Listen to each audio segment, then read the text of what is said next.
You know what? What else did Sarah say? She was, of course, you thought that she only spoke for 45 seconds. Yeah, right. What else did she say? Now, this is the problem with that lamestream media throughout our country. It's not just this issue, but so many. One of the media outlets the other day just was killing me on this one, Sean, where they had a caption across their screen that said, "This Arizona law will make it illegal to be an illegal immigrant." Some bizarre type of headline like that, where it was just this illustration that they just don't get it, and that they are trying to turn this into something that it is not. As you point out, as Byron does point out in his article, this is a reasonable law. Again, that's a wake-up call to the feds, telling them it is the feds' responsibility. It is the federal government's right and responsibility to secure our borders. This is a national security issue, and Jan Brewer did what she had to do to wake them up and tell them they need to start doing their job. Yes, you heard it again, lamestream media. I guarantee you that you will be hearing that term quite a lot from her. She seems to really like that one. It's her latest term. So you will be hearing lamestream media out there. Now, another thing that she did say, that one of the news networks was saying that it would essentially become illegal to be an illegal immigrant. How can you read this document and basically not come up with that thought? If you're basically breaking the law because you're an illegal immigrant in the state of Arizona, then you're basically illegal for being an illegal immigrant. I think that's a very, very clear-cut. I think that's very clear. It's like A plus B equals C. Now, I understand that Sarah Palin is not the smartest individual out there.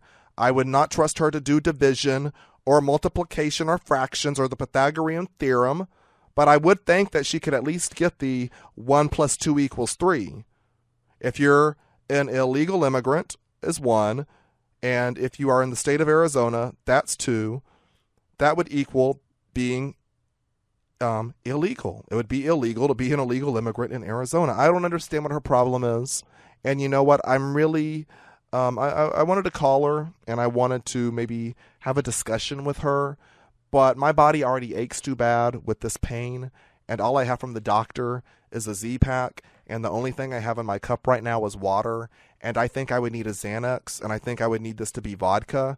And then even at that point, I think I would just be so loose with my emotions that I might do something I would regret if I was in the space with her. But again, this conversation is going to go on and on and on. This is Racial Profiling 101. There's no way that you can execute what's contained in these 17 pages. And you know what? Let me just say one other thing. Racial profiling, if you really wanted to do this, it would make the most sense because let's face it, let's be honest. If you're in Arizona, if you do the statistics, you're going to find, and no one's going to disagree with this, that if you rounded up every illegal immigrant, that Mexican illegals are going to far outnumber any other illegal immigrant population in the state. That's a fact. That is a fact because they're on the border of Mexico. That's just simply a fact. So it would only make sense if you wanted to follow what's in here to racially profile individuals and not waste time on people that have white skin or even black skin or, have a Middle Eastern look. Because if you are going to cast a net, you're going to find more people breaking the law if you racially profile and go after Mexican Americans, which yet again is why they're talking about day laborers and contractors and all of that stuff. Because you know what? Let's face it. I'm from Texas. I've been by day labor camps. You don't see a lot of Muslims out there with turbans waiting to go, construct houses. Go by any residential area, any subdivision that's being built, and you're going to see predominantly Latin folks out there laying the concrete slabs. So let's just get real about this. And speaking of getting real, I'm going to have to revisit this when Kaine comes back. We'll see what happens the rest of the week with this issue. Sarah Palin, go away. You're an idiot. Senate Bill 1070. I encourage everybody to read it. You know what? Read this. And then, you know what? I want folks to call me next week and we're going to discuss this and figure this whole thing out. But right now, it's my favorite part of the show. Let's do this. What the? That's right. Lincoln, Nebraska is our first story. This is a perfect one, especially after talking about that pancake with the cheesecake filling at IHOP. Get this. Police say a 24-year-old man is missing a chunk of his right ear. No, it's not because that is the latest, delicacy at McDonald's. They're not serving right ears. Well, maybe, a right ear of something worked its way into that burger because I still really don't know what the meat is. But no, a man is missing a chunk of his right ear, bitten off by a woman who didn't like being called fat.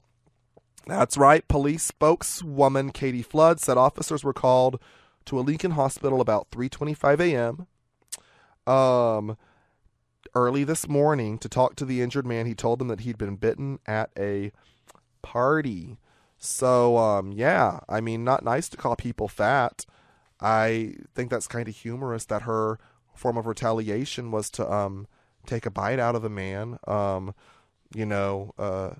Not what I would necessarily do, especially if the accusation was being fat.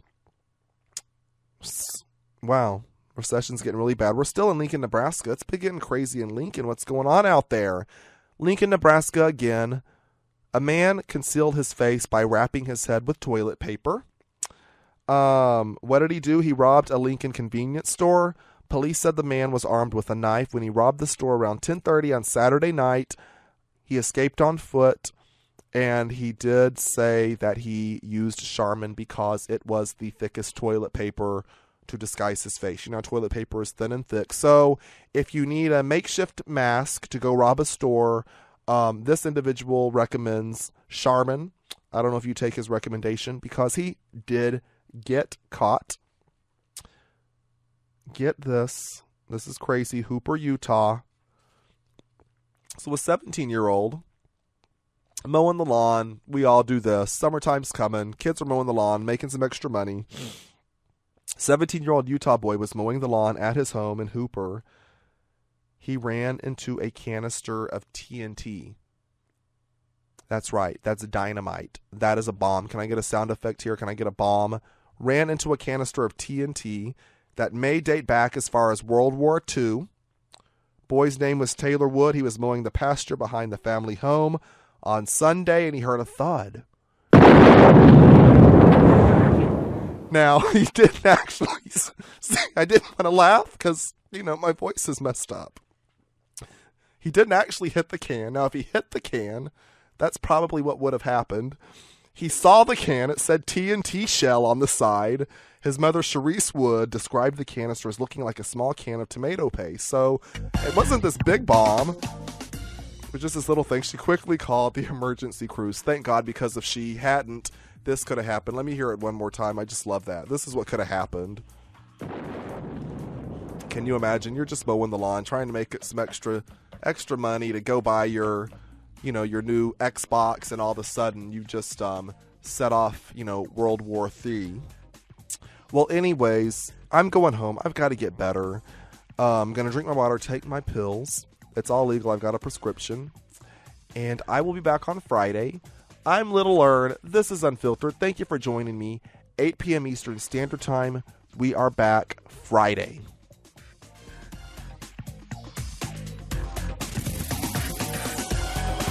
Unfiltered returns Friday with more real talk about real issues for real people. Until then, stay connected with us at theunfilteredshow.com. Time is up. Later.